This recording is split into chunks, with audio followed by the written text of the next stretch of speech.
Welcome, welcome, welcome to Bring It to the Table, because what happens at the table stays at the table. All right, all right. Thank you guys for tuning in on today. We have a show for you, but before we get started, I tend to always want to do that little check-in, that little wellness check. You know what I'm saying? And I want to check in. How you doing, Pastor? How are things going? Well, I am among the living, and God is good to me, and He's been too good for me to even complain about anything. All right now. I mean, I could definitely identify with that. Amen. I'm doing good too, Pastor. Pastor, I just try to understand, like, why you don't, like, give the sentiment back. Like, you don't ever ask, well, how you doing? Like, just to keep it going. Yeah, I just think that if something's going on with you, you would just say it. I don't think that I don't think I don't think I should hold that responsibility. Okay. To find out if there's something going on. I think you should say it as an adult. Okay. And nobody should be able to read your mind. Okay. Well, listen, I'm doing good.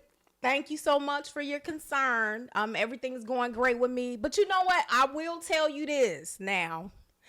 I did see something on social media. I saw Unc, and he was in some video with, you know, a Country Wayne video with Mike Bless. Like, so what, your brother acting now? And listen, I don't know what's going on, but I'm telling people that's not me, that's him. So I don't want people getting that misconstrued that they think that that's me. That's not me. That's my brother Unc. And that's whatever he's doing, that's what he's doing. Have nothing to do with me. And that's just whatever his life is his life. And I'm assuming it is acting, because it was like a video that went real left about, you know, the girl saying that he did some things and stuff like that, you know. Yeah. Well, like I said, whatever his life is, you know, I don't know. Was it acting? Was it, or? Yeah, I don't think he's. What is it that you're alleging him doing? No, I'm just saying I saw the video, so I wasn't sure if it was real or if it was I don't know, like the skit thing that they do. So hold on. Because he. Well, see, that's the type of mess. That's how mess happens. You saying that you still filling and fouling with junk, with mess. You still holding on to that. You said you don't know if it's real. Then you said skit. Skit right there. Oh, come on, beloved. I don't know. Come was on. it? Is it? Okay. All right. Well, but he's good. That's all I want to find out is if he's God good. Almighty. You know, we need to just have him back on the show. That's what I think. Yeah, have him on. Because it seems like it's hard to get answers from you. So maybe I could talk to hard him to directly. get I can't answer something I don't know. I know he's not into don't talk to him? No funny business. When we talk, we talk. You talk to people every day. Like I know. When we talk, we talk. That's it, beloved. But I digress. I don't. I'm just trying to. What I'm trying to do is, I'm just calming myself down. But yeah. Can I say this to you? You know you're a totally different person than when you had that struggle tail on last week. Now look at you, confident, ain't she? Oh, look at her. Now she talking. That last episode, you was quiet. Because that ponytail that stripped your confidence. Now you got that Whoopi Goldberg hair on. Now you talking now. Oh, you popping it. Like the young kids say. I look nice, thank you, no, Pastor. I didn't say none of that. I just said you look different than you looked last week. Okay. You look hopeless. Now you look hopeful. Well, listen, there's nothing wrong with finding hope. It ain't nothing wrong with it. And even if you got to order it. Pass. Yeah. Okay. All right. Okay. I'm just saying, beloved. Yeah. You're right. Yeah. I agree. I totally agree. And so, back to your brother, it just sounds like you're just being a bit secretive about the insides of like people that's in your life. What are you talking about? I feel like that's a great segue beloved, I'm for real us curious. to go into. Real curious to know what.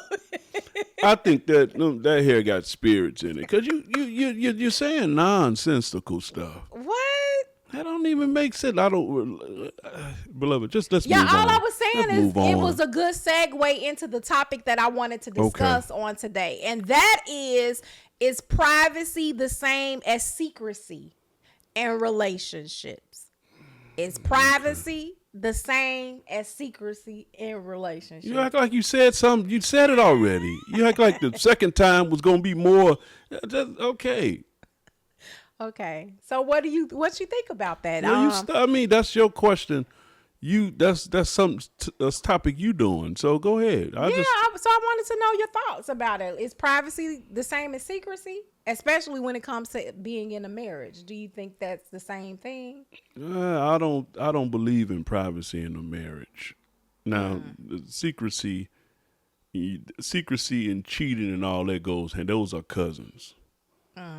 Because if you're doing something in secret, that means you got no business doing. Now, privacy is it can be looked at as, I'm gonna go in there and change my underwear, and I need some privacy. That's something different. I don't want to see First Lady changing her underwear. What I'm just saying, that's what privacy is. I need some privacy. So there is such thing as privacy in a marriage. Absolutely, but it's different levels of privacy. What you're getting at, but secrecy is something forbidden that you're doing. Yeah. Something that you goes against morals in a sense, because if I'm doing they say was done in the dark, will be revealed in the light. Yeah. That ain't you don't know what I was about to say. Cut it out. You mouthing my words. Stop it. I'm sorry, Pastor. I'm sorry. Go ahead. I'm sorry. But like I was saying, that there's two distinctive differences between the two words. So that's what my take on it. Okay, well, I mean, I guess my thing is, so you say there's different levels of privacy. What are those levels? Like, what does that mean? Well, some people say, my phone, that's my privacy. I don't, that's privacy. You can't go on my phone. That's mine. And that's a different level of what you think privacy is. But when you married, there ain't no privacy. Your phone is mine. Your body is mine. The same vice versa. It's the same difference that people don't get it. That's why I said marriage is not for the faint of heart. If you are a selfish individual, you shouldn't get married, because you're going to come with all type of stipulations. And I promise you, if you're dealing with somebody of high value, you're going to be one stipulation away from having a whole bunch of plants and cats that's going to be your friends. Because a person of high value, men and women, are not going to deal with all your drama and all your luggage and baggage and carry-ons. And nobody got time for that, because think about it. Some people are not options. They're a priority. And you have to teach people how to treat you.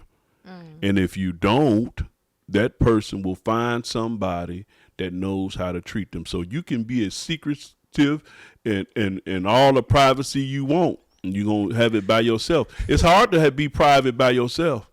Be secretive by yourself and see where that gets you. But I'm saying you coupling both. To me, it sounds like you're making both sound like they are one and the same.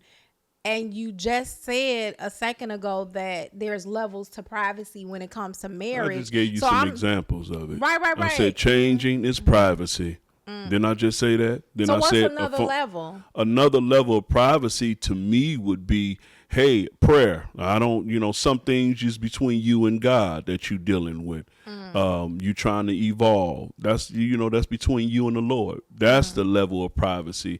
I'm not talking about secrecy. I'm not talking about phone codes and all that goofy stuff. Now, that's one thing I don't do. Yeah, go in the phone. If it ain't nothing, one thing I've learned is that when there's nothing to hide, the person don't care. They don't care about that privacy stuff. But when there's something to hide, that's when why are you on you got your own phone and all that silly mess.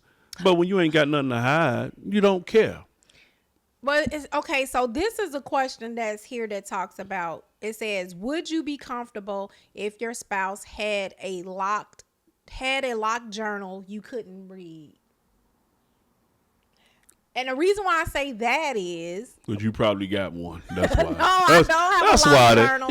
you. Some people say stuff that's catering to themselves. Oh my God. That's why they would say I it. don't have a locked journal, but what I'm saying is, like, normally when people journal, especially from a spiritual standpoint, speaking to what you're meaning, they'll journal unto the Lord, or it's conversations or prayers or things that they write out, working themselves out in God. And so that is a level of privacy. Absolutely. So my thing is, do you think it's right, if it says here, if you would you be comfortable if your spouse had a locked journal you couldn't read? Well, now see, that's a different. Now, if I had access to it, that's something different. Now, if it's locked and it's forbidden for me to read, then that's a problem. One thing I wouldn't do is going to somebody's thoughts. I wouldn't do that. Now, if it's some stuff from the past you saving and you still, these are journals back, then that's something totally different. That means you holding on to the past and you expect somebody not to read it. You giving it to them. Here's my past. You mean something to me, but don't go in that. I don't want you reading it. Then throw it away, burn it. If it's no good to you anymore, why are you holding on to it? Now, if it's some stuff that you talking to the Lord about, and then you communicate that to your spouse, well, this is to the Lord. Now, I'm not uncomfortable with you reading it, but it is my little thoughts. Now, most men gonna say, oh, have that between you and the Lord.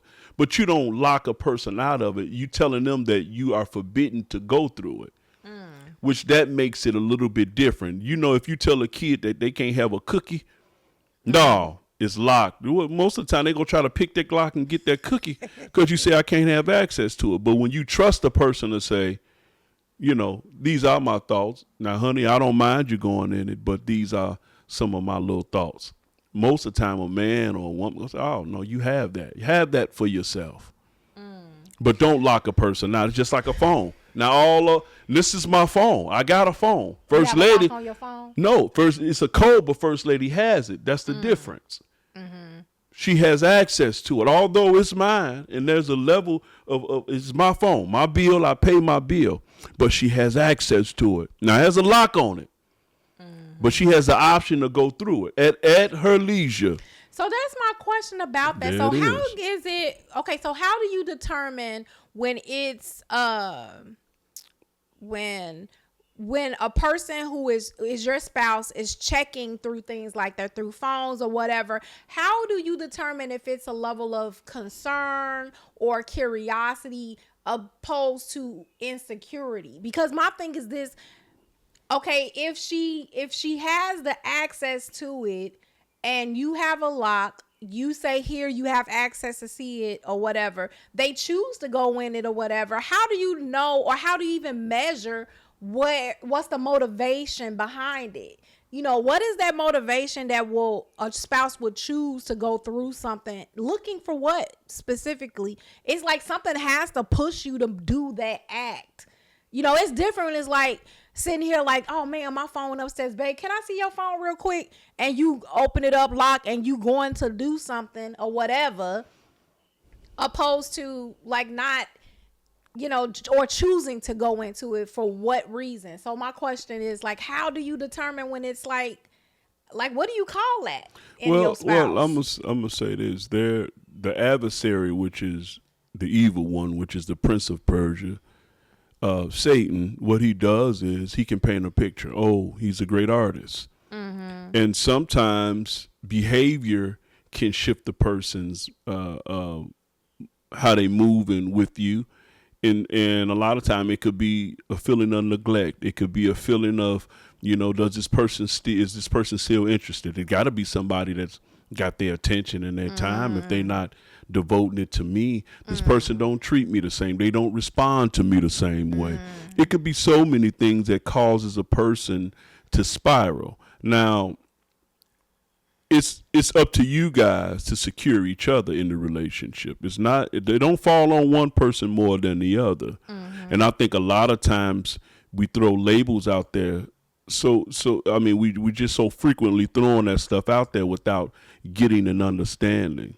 The Bible said, in all that getting, get an understanding. So if you are with the person and you're not trying to understand the movement or the behavior, but you kind of responding to one thing I've learned is that admission of guilt a lot of times is how a person respond to you asking a direct question, or you asking, now what is that?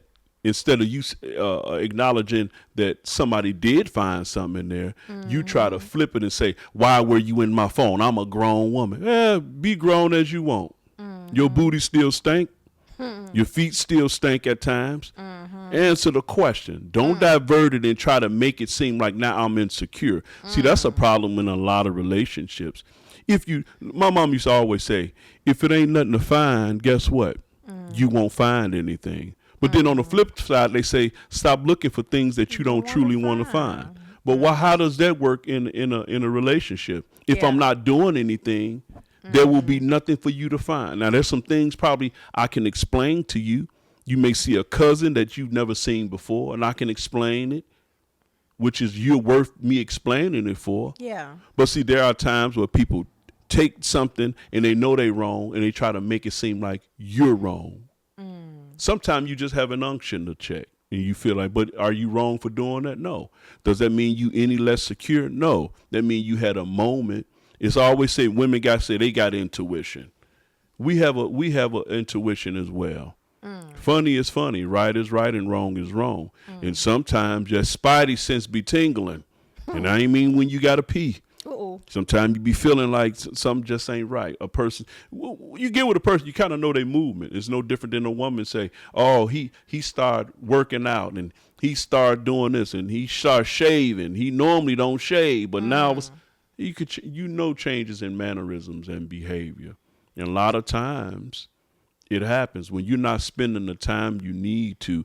That's when insecurity creeps in. And now I'm not talking about checking the phone. I'm talking about now you start making false accusations against somebody. It's a difference in me getting a little insecure at times about, man, does she still see me the same way? Or vice versa. Does he still want me? Does he think I done gained something? Now, so a lot of times people can project their past hurts on you. Now, I'm not talking, that's totally unfair.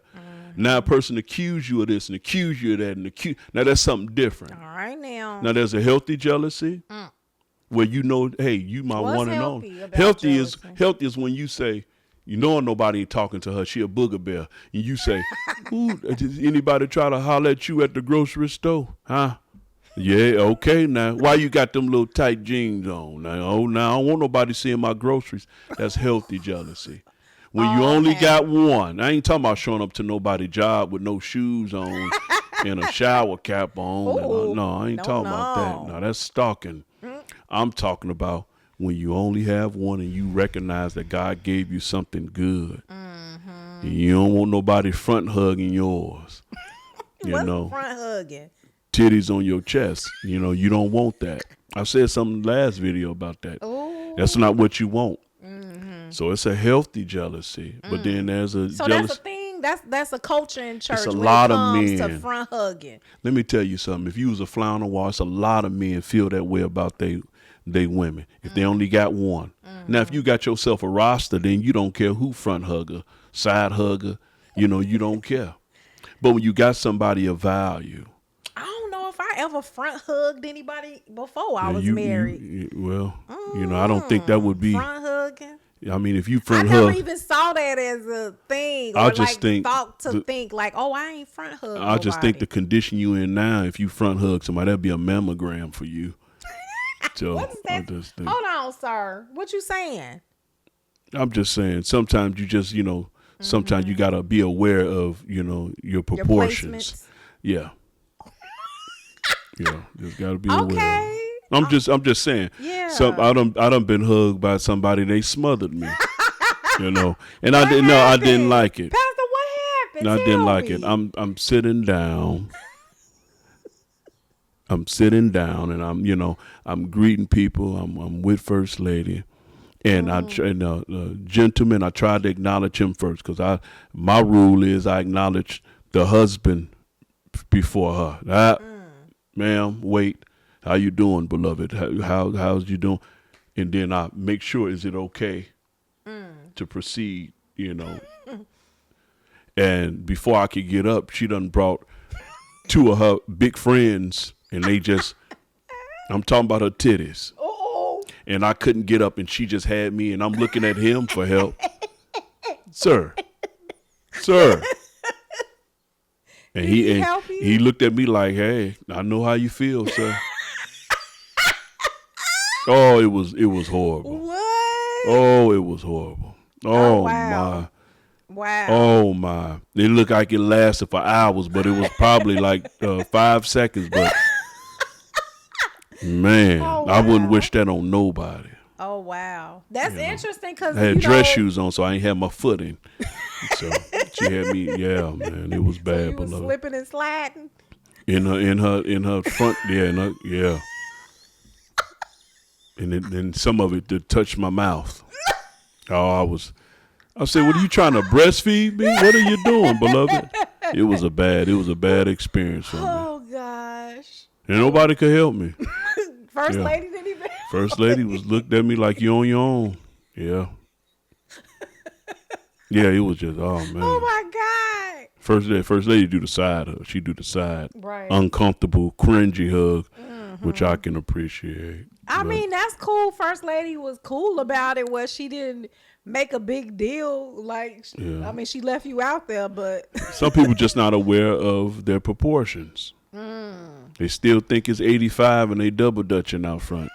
It's like, no, you got two friends that are issues.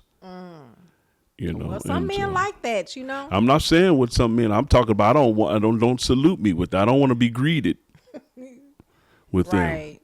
Okay. I got my own at home. That's interesting though, because a lot of people. I mean, I'm not gonna say all men, but I'm sure there are some men who take, they like that kind of thing. Yeah. So yeah. Yeah. Amen. Amen. Well, I'm glad you survived, Pastor. Yeah. Yeah. You still seem traumatized. Yeah, it just for me, I just wish it never happened. Just people got to be more cognizant of their proportions. Their proportions, yeah. If you're busty like that, stop leading with them. Well, I mean, sometimes folks maybe not be able to handle it for themselves, you know what I'm saying? Because we, as women, don't ask to be busty. You know what I'm saying? Like, yes. I even remember the problem I have is if you busty and musty. That's the problem I have with it. That's the problem. Okay. It's like, you can be busty, but don't be musty with that. But a lot of y'all are.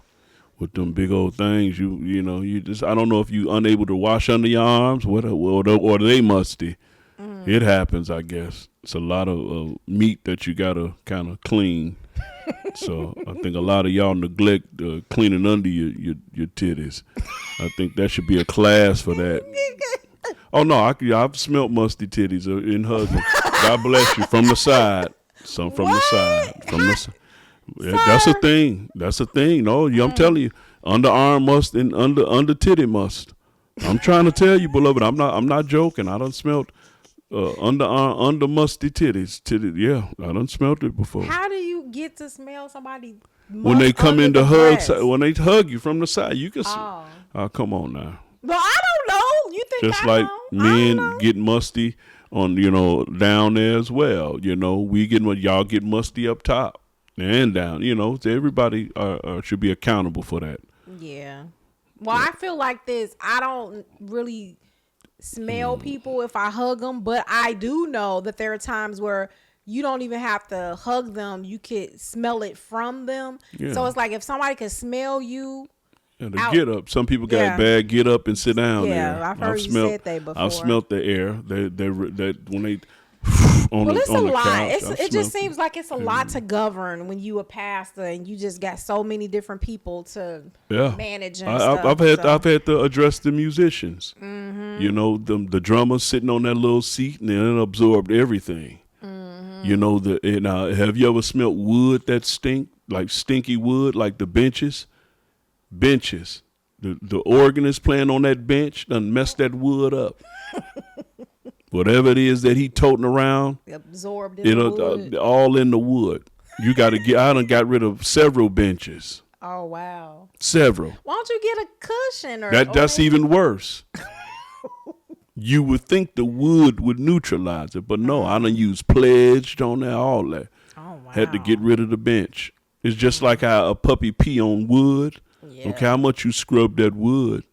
If you don't destroy your floor, you'll always smell like pee, and that bench was smelling like behind. You know. Pastor, I don't understand though, but okay, I don't want to go down in that area again, but I get you. Yeah. That's just what it is. I mean, if you get into when you in the church, a lot of pastors deal with that. I really would like to know how First Lady is about all this stuff that be going on when it comes to you and women. It seemed like she's very obviously supportive or just laid back or chill or whatever, because it's like you have all these experiences that you have, but, you know, it don't seem like, you know, that you have any issues with her. You know what that got? I don't understand what the correlation between the two. What you trying to say? No, I'm just saying it seems like they're just so left. You bring up First Lady, like you. That's so left. She didn't have nothing to say. She said you were on your own with the busty lady.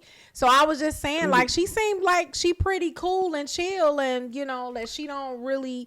She trusts that for you to handle and deal with situations yourself. Pretty chill. You know? She seemed I was a victim. What you mean pretty chill? What was she gonna do? Like the lady lost her balance on me. She should have told her back up. Back up. She was greeted. It was a friendly greet, I guess. I don't know. That she wasn't in the place to say, "Lady, back up." It wasn't no offense. The lady. Yeah. Was trying to greet me. I don't know. Maybe she tipped over or something. I don't know, but I know it's just uncomfortable. Right. Because there was a lot of meat. You know. I guess I don't say pause. I was about to say that there's some young men. They say you got to say pause. I don't. Man, I'm a grown man. They said something that sounds like you sissy or something. So they said, you know, for men, if you eating a hot dog, they'd say you don't supposed to eat a hot dog a certain way. A banana, you break that up. A pickle, you know, all that. Pause. You say something. Oh, pause. Look here, man. I'm a grown man. I don't pause nothing. I talk the way I talk. What's in your mind that make you think some stuff along them lines? Man, come on, man. We got to grow up. And I see older men talking about pause. Really? What you mean, beloved? Pause. I don't pause. I don't do all that. I talk freely. I don't do that. I don't play them games, them kid games, them YN games, talking about some pause. Yeah, I'm going to eat my banana. I'm going to eat my hot dogs. They be like glizzies. They call them glizzies. What? Yeah, that's what they call a hot dog. A glizzy? That's what I don't know what that means. That's what the young people at the church say. Pastor, you can't eat that hot dog like that. I say, you watch and see. How are you supposed to eat it? I guess they don't want you. I guess you're supposed to break it up or something. You don't supposed to eat the hot dog like they say. Oh, that's bad. You know, now they done sissified everything. Everything is sissified now. If you do this, you do that. Pause. You be like, what you talking about? You be scared to talk now. They say pause everything. I don't play them games. I'm gonna be me. If I want to eat a banana or a pickle, they say cut it up. No, I'm not. Oh, okay. So they telling you to cut it up and don't eat it whole. Yeah. Or like form in your mouth like a O or something. I don't know. What's wrong with you, beloved? I'm like agreeing with you. I'm trying to figure out form in your mouth and all that stuff. Well, you know, like you're opening your mouth wide, it turns into a O, and you shove the hot dog. That sounds like your experiences when you no, explain. Oh God, no. Yuck. That's not what I'm saying. Yuck. Oh God. Okay, Yuck. I'm done. I would just say leave it, bail out. It's like you can sit here and have this whole conversation, and then when I'm trying to chime in, I'm not putting my hands in your face. You need to Sorry, you gotta watch your surroundings. I'm trying to help you. Mm-hmm. It's a mean world out here. Amen. Sometimes you could put a hand out there and don't come back with the right one. Oh, okay. With the right one. Right. Some people don't play them games. Okay. I'm just nice to you. Right. Yeah. Okay. Well, all right. Yeah. Pastor, what is going on today? I'm fine. Actually, I feel I'm better than most. I'm above 6 feet, Okay. Well, I mean, tell me some things about you and First Lady. Have you guys ever had issues with secrecy or with privacy or? No, you get a certain age, you just don't care. It's like see it, read it, right. Wear it. If you want to wear it, I don't. Arguing is so obsolete now. It's almost like a lost art. You get to a point where you just kind of say, hey, this is my person. Mm-hmm. Not mean that you get lax with them or take them for granted, which I have done. But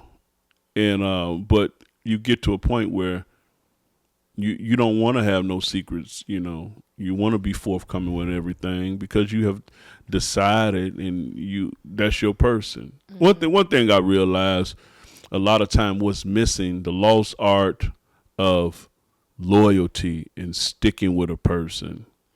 Nowadays, everything is so fugazi and so temporary and temporal. Mm-hmm. It's like here today, used to be here today, gone tomorrow. Now it's here today, gone tonight. And that's relationships too. Soon as you don't agree with what a person says or they don't agree with you, now that it somehow isn't your person. Right. And we gotta do a better job. Yeah. We gotta do a better job. But a lot of times, we're just not in a place to even receive constructive criticism. Everything is a knock. When you move in that spirit of offense, that can be a detriment to your marriage or relationship. Mm-hmm. You easily offended. Everything offends you. Person can't even play with you. You offended. What you mean by that? Nothing, goofy. I admit nothing.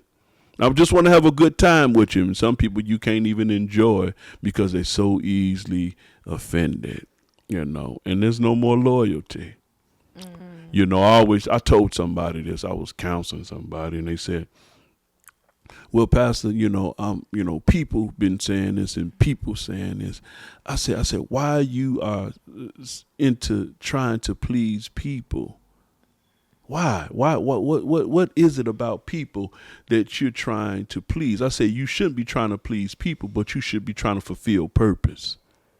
Why are you trying to please people when you got purpose that you're supposed to be trying to accomplish and move in? But First Lady and I, we get it. Right. That's my last stop. All right. There ain't nobody after her. With First Lady. First Lady know it. When you gonna have her on the show? Yeah. Well, this is what I do. This is not what she does. No, people Y'all always think she try would to wanna come? She expressed that she didn't want to come on here. Why not? I don't know. She don't want to. Gonna force the lady? I'm not forcing. I'm just asking. You so involved in why it's kind of cringy. Ooh. Well, First Lady, when she come, it's like because I want to meet your other half or your better half. I want to meet her. Okay, beloved. I don't know. To her, but I never. Maybe. And we always said, well, we gotta get together. You know how the girls do that. Yeah, maybe she said that to you, but maybe behind closed doors, she said she don't want to meet you. Oh, that's what she said? No, I didn't say she did. Oh, okay. I just said it could be. I don't know, because you said y'all talked, and she said, y'all said, hey, maybe the girls need to meet. Well, Pastor, it seems like your congregation is growing. Just things are just really, really expanding for you. You know what I'm saying? What things are going on in your life? Anything expanding for you? Yeah, there are. There are a lot of things that are expanding. Like I'm doing a lot of writing. I'm doing a lot of, you know what, to be honest with you, I'm really in a place of like doing inner work in this moment with God. That's what I'm in a place of right now. Sometimes you just have to pause the creativity, pause the plans, pause what it is that you feel that you want to do and need to do, and you got to check in with the Lord. And I feel like I'm in that space right now where there's a lot of things that he want to show me, things that he wants to develop in me before I could start to move and things. So I'm appreciative that I'm working with you with the podcast and everything. Yeah. But anything outside of that, I feel like I'm on a standstill right now. And I'm okay with that. Before it used to be extremely hard for me to take that in. But right now I'm okay with being on pause. Pause.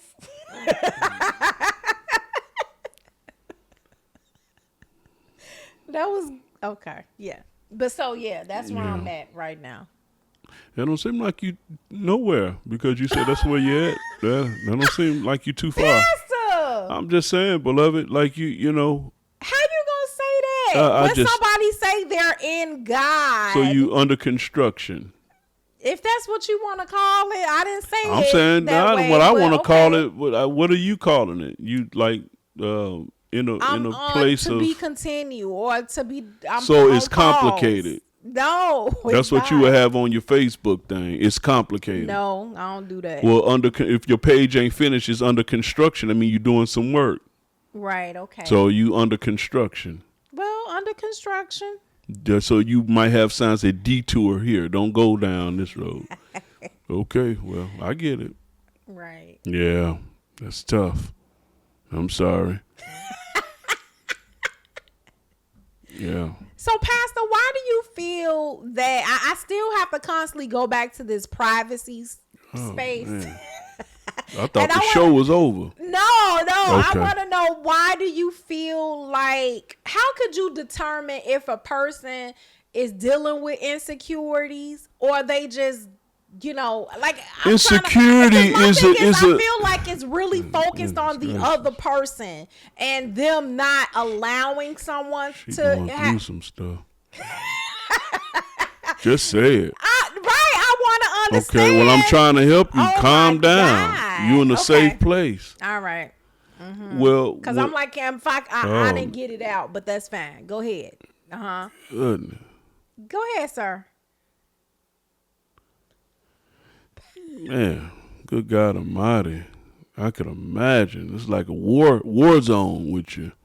A lot of times the difference is that there's a way that a person feels an unction or feels a way about how you're moving in their life. The behavior could reflect, can actually make a person feels a little insecure within the relationship. They don't feel secure with your behavior and how you're making them feel. It could be some red flags, and it could be some behavior that they're checking that makes them, prompts them to say, you did a whole 180. What's going on?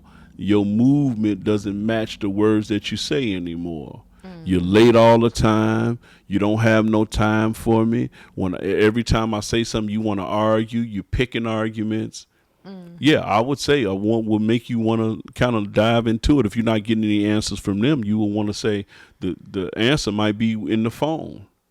Now then there's a person that says, you doing this, you this, and you that. You ain't never been this to me. You ain't never, that. Now that's insecurity. But is that fair if a person hasn't even come to you with the feelings that they feel? Like if they... So why would they talk if they feeling neglected and they feeling this and feeling that? You don't think maybe they don't feel I'm feeling neglected? They don't feel safe to talk to you. You have not provided a safe place to speak. I know a lot of men. Should they say you're not providing a can I speak? That's the problem right there, beloved. You asking questions, you jump on. Slow your roll. Relax. Okay. Cayete. Goodness, like you ask something, then as soon as you don't get an answer you want, you piggyback riding. Sorry, I'm Pastor. trying to tell you. Yeah, a lot of times men will not divulge certain things or women because from their experience, when they do, they try to flip it back and say, now you insecure. When there was something to find. If there's nothing to find, listen, First Lady go in there and she can ask me and say, hey, what was that? If there's nothing, my response gonna be like, oh, First Lady, baby, listen, that ain't nothing. That's what that was. Yeah, look through it. Oh, okay. I thought that. No, that wasn't that. Okay, that's my response. But if it's something to hide, here you go again with your insecure. You insecure. I'm done with it. Yeah, now, wait a minute. That's admission of guilt. Your response to it. Now, if it's nothing, you would say, oh, no, that ain't nothing. You can call it. Call the number.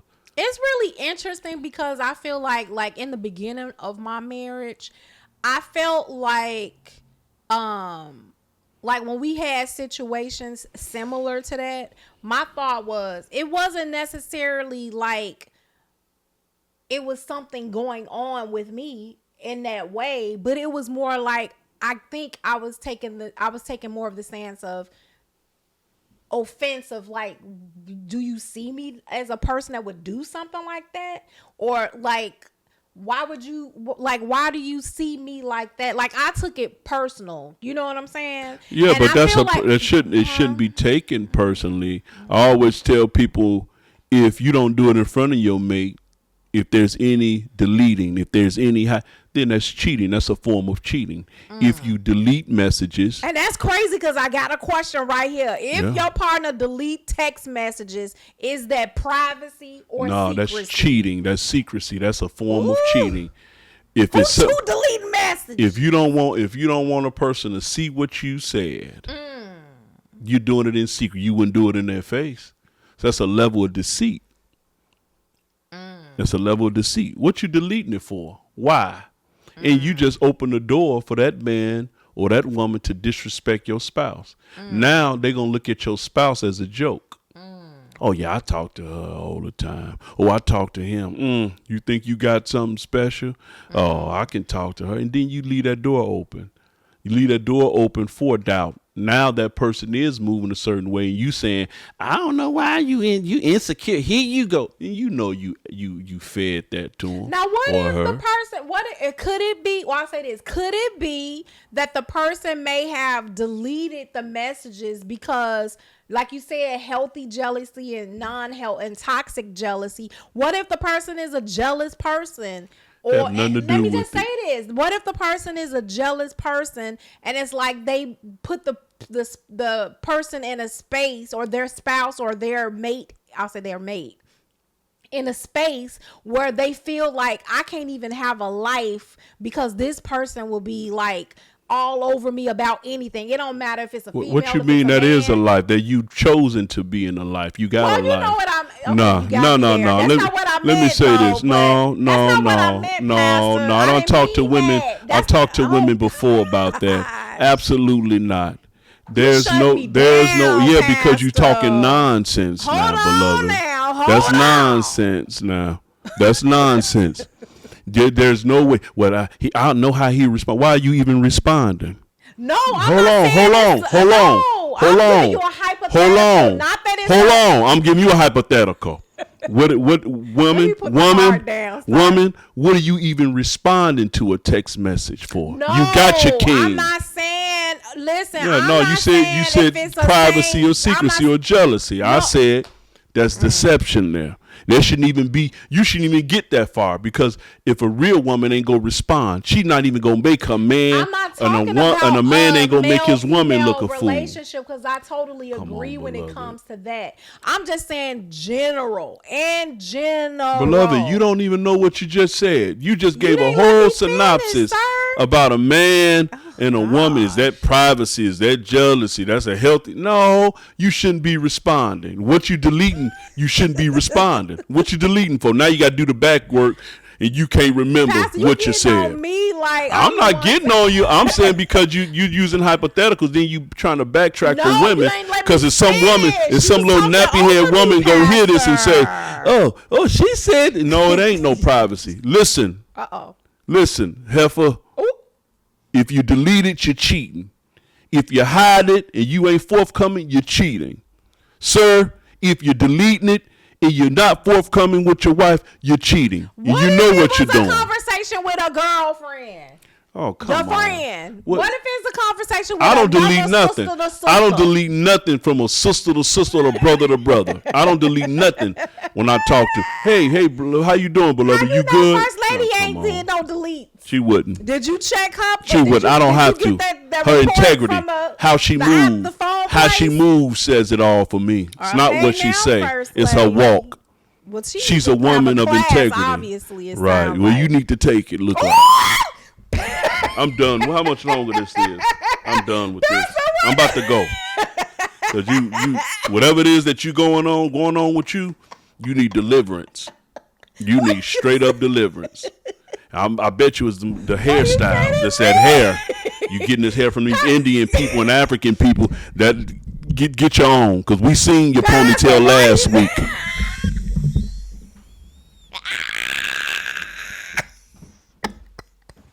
Get your own.